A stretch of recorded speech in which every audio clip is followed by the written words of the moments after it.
الحمد لله رب العالمين، ونصلي ونسلم على المبعوث رحمة للعالمين نبينا وحبيبنا محمد صلوات ربي وسلامه عليه وعلى آله وأصحابه ومن تبع مسلكه إلى يوم الدين. أما بعد، أقول فالله سبحانه وتعالى أتركاتي جفون نبي محمد صلى الله عليه وسلم. Ìkẹ́ àtọ̀lọ́ Ọlọ́run tí a tọ́ kó mọ́ lórí ànábì nìkan, kó mọ́ bá àwọn ará ilé rẹ̀ àti àwọn sàhábà rẹ̀ àti gbogbo àwọn tó bá ń tọ ojú ọ̀nà Muhammadu sallallahu alayhi wa sallam títí dọjọ́ méjì al-qiyama. Eléyìí ni ìtẹ̀síwájú níbi àlàyé èyí tí a ń ṣe fúnra wa nípa tírà at-Tawhidul Muyassar. Àti bá àlàyé náà dójú ewé ẹlẹ́ẹ̀kejìlélọ́gbọ̀n tí ń ṣe 32, níbi tí afá ti ń sọ̀rọ̀ nípa al-kufr. Afá ní pé al-kufr, ìṣe kèfèrí sọ́lọ́run Ọba subhanahu wa ta'ala. Afá ní ta'rifuhu, nǹkan tí wọ́n gbà lérò pẹ̀lú rẹ̀ lughatan nínú èdè, bimana as-sitri wa taghtiya. Òun náà ni kí ká bo nǹkan, wa taghtiya, kí a fi nǹkan bo nǹkan mọ́lẹ̀, kí a pa nǹkan mọ́. Afá ní shar'an, nǹkan tí wọ́n gbà lérò pẹ̀lú rẹ̀ nínú sharia Ọlọ́run Ọba subhanahu wa ta'ala tó wá ní al-kufr, òun náà ni diddul islam, òun náà ni ìdàkejì ìjuwọ́jú sẹ́lẹ̀ fún Ọlọ́run Ọba subhanahu wa ta'ala. Afá wa ń tẹ̀síwájú, anwa'uhu, wá rí kúfúrù, ìṣe kèfèrí sọ́lọ́run Ọba subhanahu wa ta'ala tá ń sọ yìí. Wọ́n ní naw'an, méjì ni. Alákọ̀ọ́kọ́ ń bẹ kufrun akbar, òun náà ni ìṣe kèfèrí sọ́lọ́run Ọba subhanahu wa ta'ala èyí tó tóbi. Wa kufrun asghar, àti ìṣe kèfèrí sọ́lọ́run Ọba subhanahu wa ta'ala èyí tó jẹ́ kékeré. Afáwa ń tẹ̀síwájú, wọ́n ní wa al-kufru al-akbar, ìṣe kèfèrí tó yẹ sí pé ìkọ̀tọ̀ Ọlọ́run Ọba subhanahu wa ta'ala èyí tó tóbi. Bó tẹ̀ jẹ́ sí pé méjèèjì tá a sọ fúnra wa yìí kò sí Ọlọ́run Ọba subhanahu wa ta'ala yọjú sínú méjèèjì náà rèé ní nǹkan tó máa ń fa ìyà fún ẹ̀dá Ọlọ́run Ọba subhanahu wa ta'ala, ní kọ́lọ̀ kó ṣe wa kúrò níbi ìṣe kèfèrí. Afáwa ní pé wá rí ìṣe kèfèrí tó tóbi yìí, wa fihi masail. Àwọn agbọ́nrin ọ̀rọ̀ kan ó wà lábẹ́ rẹ̀. Wọ́n ní ta'rifuhu, kí là ń pè bẹ́ẹ̀? Wọ́n ní pé òun náà ni huwa adamul imani billah, òun náà ni kéèyàn ṣe àìgbàgbọ́ sí Ọlọ́run Ọba subhanahu wa ta'ala wa rusuli, àti kíkọ ìṣe ìgbàgbọ́ sí àwọn òjíṣẹ́ rẹ̀. Sawa'an kana ma'u takdhib, kódà kó jẹ́ sí wípé ẹni bí yẹn ṣe gún ikú tó lóhun ò ní gbàgbọ́ sọ́lọ́run Ọba yìí, àti pé òun ò ní gbàgbọ́ sáwọn òjíṣẹ́ Ọlọ́run Ọba yìí. Sawa'an kana ma'u takdhib aw lam yakun ma'u takdhib, kódà kó yẹ sí wípé ẹni yìí ó pé nírọ́ ni o, kò pé nírọ́ ni o, tó bá ti lè múyàn gún ikú níbi ní ìgbàgbọ́ sọ́lọ́run Ọba àtàwọn òjíṣẹ́ rẹ̀, ẹni báyìí ó ti ń di kèfèrí. Afáwa tẹ̀síwájú, wọ́n ní hukmuhu, ìdájọ́ eléyìí òun náà ni pé yukhriju mina ad-din wal millah. Ẹni tó bá lè lọ kó sírù nǹkan yìí tó jẹ́ pé ó ṣe kèfèrí sọ́lọ́run Ọba, ó ṣàì nígbàgbọ́ sọ́lọ́run Ọba, ó ṣàì nígbàgbọ́ sáwọn òjíṣẹ́ Ọlọ́run Ọba, ó pé nírọ́ ni kò pé nírọ́ ni, irú ẹni báyìí ti jáde kúrò nínú ẹ̀sìn wo, òun náà lẹ̀sìn Islam tí àwa nínú rẹ̀ yìí. Afáwa ní pé wá rí ìṣe kèfèrí tó tóbi tá ń ṣàlàyé fúnra wa yìí, wọ́n ló ní ìran márùn-ún. Alákọ̀ọ́kọ́ ń bẹ, òun náà ni kufru takdhib, òun náà ni ìṣe kèfèrí pípe nǹkan t'Ọlọ́run Ọba subhanahu wa ta'ala ṣe ká pè nírọ́. Èrí eléyìí náà lọ́wọ́ Ọlọ́run Ọba subhanahu wa ta'ala tó wà nínú suratul Ankabut t'Ọlọ́run Ọba ti ń bá wa sọ̀rọ̀. Ọlọ́run Ọba ní man adlam mimman iftara ala Allahi kadhiba. ọlọ́run bá ní kíta ló fi ń jẹ́ alábòsí jù tó ẹni tó yẹ sí pé ó ń ṣe àdáparọ́ mọ́ ọlọ́run ọba subhanahu wa ta'ala, ó gbé ìjọsìn tó yẹ kó gbé fọ́lọ́run ọba ó lọ ń gbé fẹ́lòmíì. aw kadhaba bil haqqi lamma jaa, àbó tiẹ̀ jẹ́ sí pé ó pe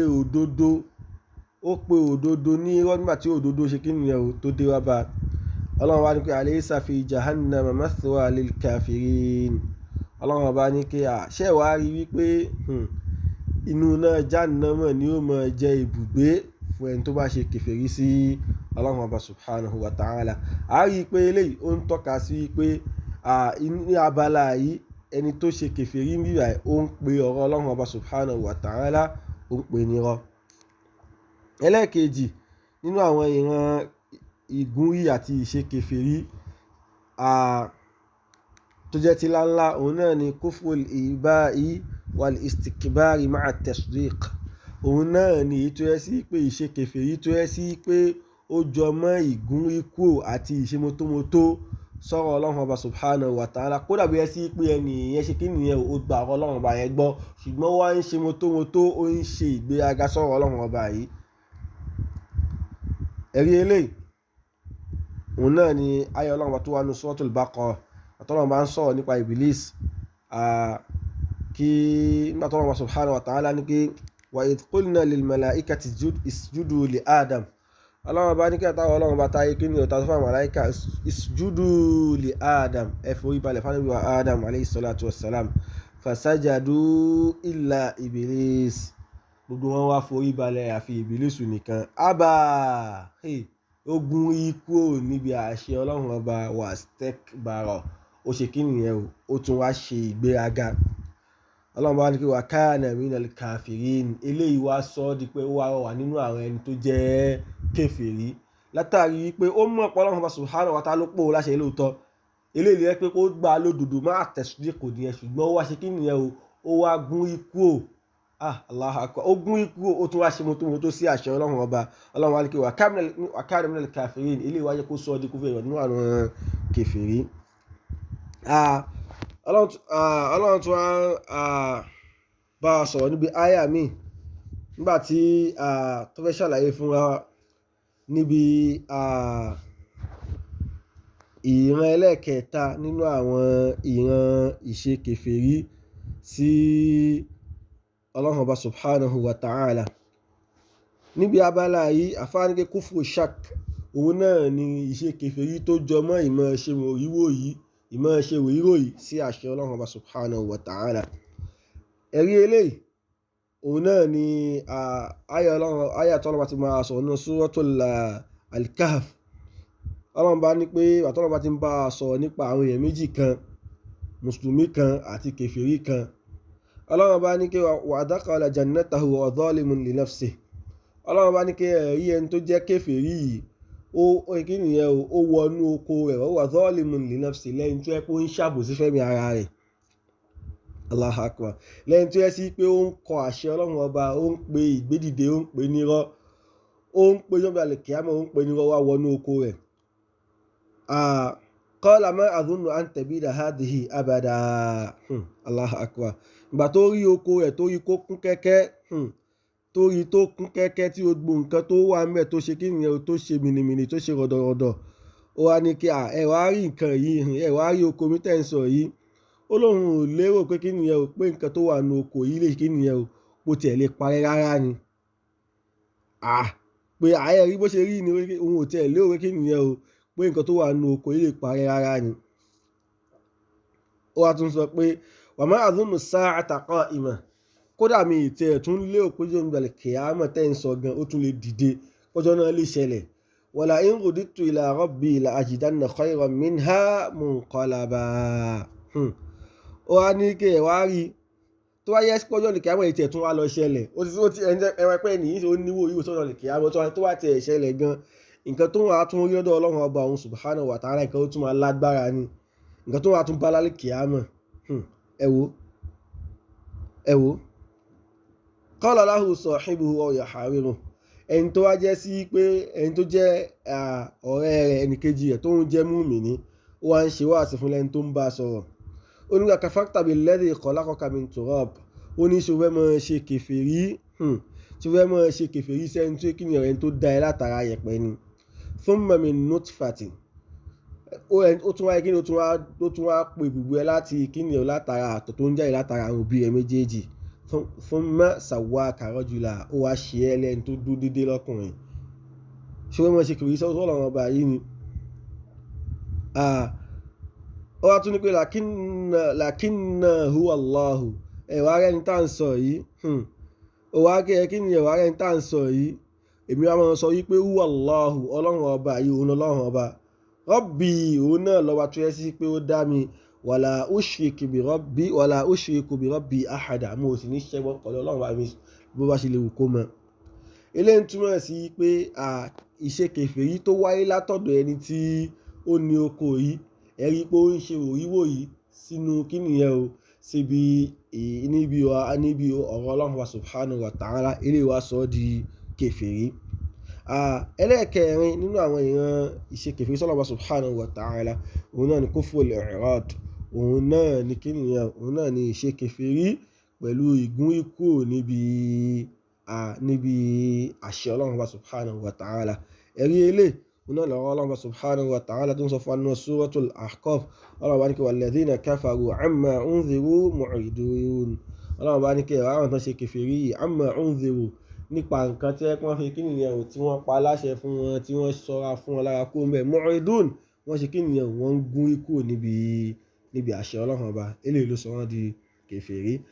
ẹlẹ́ẹ̀karùn-ún nínú àwọn ìran ìṣe kèfèrí sọ́lọ́run subhanahu wa ta'ala, òun náà ni kufru nifaq, òun náà ni kufru ìmọ̀ ṣe ojú méjì bí ọ̀bẹ, eléyìí bíbí ìdá, ìmọ̀ ṣojú méjì, ìmọ̀ ṣe ìṣọ̀run, ìmọ̀ dúró lójú kan. ọlọ́run subhanahu wa ta'ala ń bá sọ̀rọ̀ nínú suratul munafiqun, ọlọ́run bá ní kí dhalika bi annahum amanu, eléyìí torí wípé àwọn ẹni tá à ń sọ yìí amanu, wọ́n nígbàgbọ́ thumma kafaru, wọ́n tún wá ṣe kèfèrí lẹ́yìn nígbàgbọ́ wọn. fatubi ala qulubihim, ọlọ́run subhanahu wa ta'ala wá di ẹ̀mí wọn pa lórí ìṣe kèfèrí, fahum la yafqahun, wọn ṣe kí nìyẹn wọn sì ní gbọ́rọ̀, wọn ní lágbọ́yé ọlọ́run subhanahu wa ta'ala yìí mọ́. abala ẹlẹ́ẹ̀kejì òun náà ni ìṣe kèfèrí sí ọlọ́run subhanahu wa ta'ala ṣùgbọ́n tó jẹ́ ti kékeré. àfáà ní pé lábẹ́ eléyìí àwọn àlàyé wà lọ́wọ́ rẹ̀. lákọ̀ọ́kọ́ ń bẹ̀ òun náà ni pé kí là ń pè ní ṣe kèfèrí ti kékeré. àfáà ní kullu ma'asiyatin warada fil kitabi wa sunnah tasmiyatuha kufran, òun náà ni gbogbo ẹ̀ṣẹ̀ tó wá nínú al-Qur'an nàbó wá nínú sunnah ni tó yẹ sí pé wọ́n wá pè ní kèfèrí, walam tasil ila haddil kufril akbar, tí ó sì dé ipò ìṣe kèfèrí ti ilá ńlá. àfáà ní ìdájọ́ rẹ̀ òun náà ni pé huwa muharram, eléyìí sì nǹkan tó jẹ́ èèwọ̀ ni, wa kabiratun min kaba'iri dhunub, ó sì jẹ́ ẹ̀ṣẹ̀ tó tóbi nínú àwọn ẹ̀ṣẹ̀ tí ó tóbi. lakinnahu la yukhriju sahibahu min millatil islam, ṣùgbọ́n òun sì ré kò ní mú ẹni tó bá ṣe, kò ní mú kó nínú islam, a sì máa jẹ́ islam, ṣùgbọ́n ẹni tó bá ṣe kèfèrí kékeré yìí a máa ní pé ó sì ń jẹ́ mùsùlùmí, ṣùgbọ́n iṣẹ́ ọwọ́ rẹ̀ rí iṣẹ́ àwọn ẹlẹ́ṣẹ̀ ni. àpèjúwe eléyìí òun náà ni kufru ni'ma, kí yẹn ṣe ìkọ̀tọ̀ ọlọ́run ọba, ìṣe kèfèrí níbi títí dàrọ ọlọ́run ọba. Allah subhanahu wa ta'ala bá sọ sọ́dún Nahl, ọlọ́run máa gé fakafarat bi an'amillah, ó wá ṣe kí nìyẹn wọ́n wá gún rí, wọ́n ṣe kèfèrí sí àwọn ìdẹ̀rọ ọlọ́run ọba subhanahu wa ta'ala. torí ìmọ̀ fi ìdẹ̀rọ ọlọ́run ọba subhanahu wa ta'ala, ìmọ̀ fi hàn, ìmọ̀ fi ṣiṣẹ́, ìmọ̀ fi dá padà sọ́dọ̀ ọlọ́run ọba subhanahu wa ta'ala, eléyìí ìṣe kèfèrí ni. nínú àwọn àpèjúwe tó wà fún ìṣe kèfèrí kékeré òun náà ni qitalul muslim, òun náà ni kí mùsùlùmí wọn bá mùsùlùmí ẹgbẹ́ rẹ̀ jà. gẹ́gẹ́ bí hadithi tó wà nínú Bukhari àti Muslim tó sọ pé sibabul muslim fusuq, ìmọ̀ bú mùsùlùmí rẹ̀ fusuqun, ìwà pòkì ni, wa qitaluhu kufrun, ká sì mọ̀ bá mùsùlùmí ẹgbẹ́ wa jà kufrun, ìṣe kèfèrí ni. nínú àwọn àpèjúwe tó wà fún ìṣe kèfèrí kékeré òun náà ni at-ta'nu fi ansabil akharin, òun náà ni kí a máa bú àwọn fámílì ara wa, ẹni tó máa ń ṣe nǹkan báyìí irú ẹni báyìí ó ti ń ṣe kèfèrí kékeré ni, so eléyìí ó sì ní ó léwu púpọ̀. nínú àwọn ìran àpèjúwe fún ìṣe kèfèrí kékeré òun náà ni an-niyahatu ala al-mayyit, òun náà ni ká máa sọkún, ká máa pohùn arò lórí táwọn òkú wa bá kú. Gẹ́gẹ́ bó ṣe wà nínú hadith tí Imam Muslim gbà wá tán, ithnatani fi an-nasi huma bihim kafar, òun náà ni pé nǹkan méjì kan wà tó yẹ pé tó bá ti ń bá lọ́dọ̀ ọmọ ẹ̀dá ènìyàn ìṣe kèfèrí ni. At-ta'nu fi an-nasab, ká máa bú àwọn ẹbí, ká máa bú ẹbí ẹnìkejì wa. Wan-niyahatu ala al-mayyit, ká sì máa sunkún, ká máa pohùn arò lórí òkú. Àwọn nǹkan wọ̀nyí nínú àwọn ìran ìṣe kèfèrí kékeré ni.